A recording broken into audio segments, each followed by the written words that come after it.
funny enough, our director, Sasha, was working at the time with my father, who was a producer at the time, who was working in the same building as, and I remember coming right from seeing these guys with my dad, this was years ago, all talking in the hallway, and I went down the hallway laughing at them going, isn't this funny? My agents just sent me right here next to the very next office to go audition for something.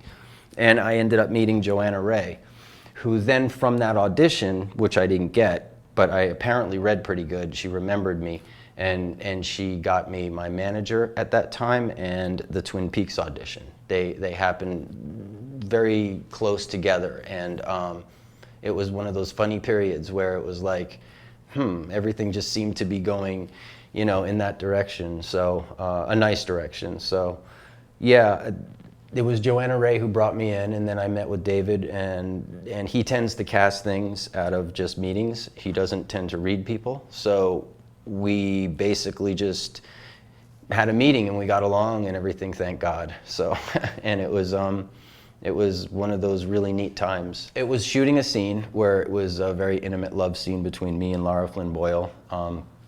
We're sitting on the couch, and David was directing that episode, and he had one of his caps on where the bill, he used to wear these gray baseball caps with a bill and still does. But he wore them a lot back then. And he came up to me between takes, and he came up to Lara, and he said, I think I need you to be more breathy, and I think it's got to come, you know, and he started directing her. Then he'd look at me and just walk away, you know, and I was, okay. And we kept going and kept going. And he wasn't getting, and I knew I wasn't in the flow that day. And he just kept coming up, looking at me, and he wanted to say something, but didn't know what to say, look at Lara, and then he'd direct her and walk away. And finally he comes up to me and he goes, James? And I was like, yeah, because I knew I wasn't hitting it that day. It was just a little off, and I was on. And he goes, buddy, then he gets on his hands and knees, and he goes like this, and all you saw was the bill of his hat. And literally, when we had the whole crew around, it lasted a good maybe minute to 3 minutes straight of him just, all you saw was his hands, and he's going, and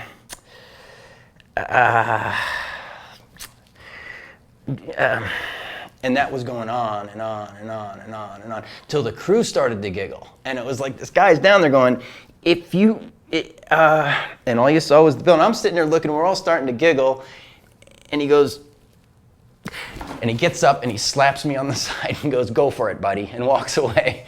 And it was like, from then on, it was like by osmosis, and he lightened up the whole mood, the whole place laughed. It was like the whole place fell out laughing because there was so much tension he brought up with this long, and it was pretty funny. I mean, it was a total one of his moments, you know, so yeah, and I got from then on, the takes just flew. They were right in the pocket. It was like, he just needed to he knew didn't know what to say.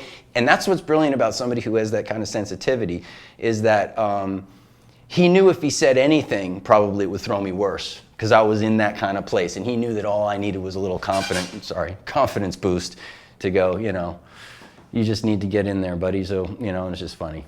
It's really good to do work that you're proud of, that when like, even if you've done something, it makes you feel good for a second to see yourself in some, you know, some high, you know, like on like he was saying, on CSI or on a TV show or something for about 10 minutes. It's like a neat kick.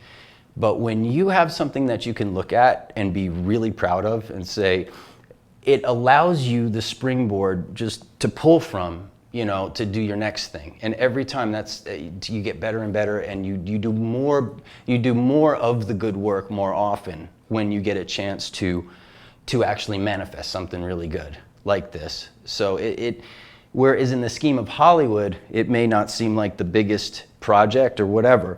That doesn't matter, because still a screen is the screen, and you never know where it's going to turn up. And when you're watching cable at night and all of a sudden there's a new show that somebody put together called, you know, Brilliant Shorts, you know, or whatever, and all of a sudden it shows up in this new show or something, you know, a year and a half from now, you know, at 12 o'clock at night. How many people are sitting watching 12 o'clock at night, and you guys are all hitting home runs on the thing. You guys are all just doing this, like, where it's magnetizing, but just didn't have the money or didn't have the big studio behind it to push it all forth. But when you have something like that, it's just like a seed that can grow.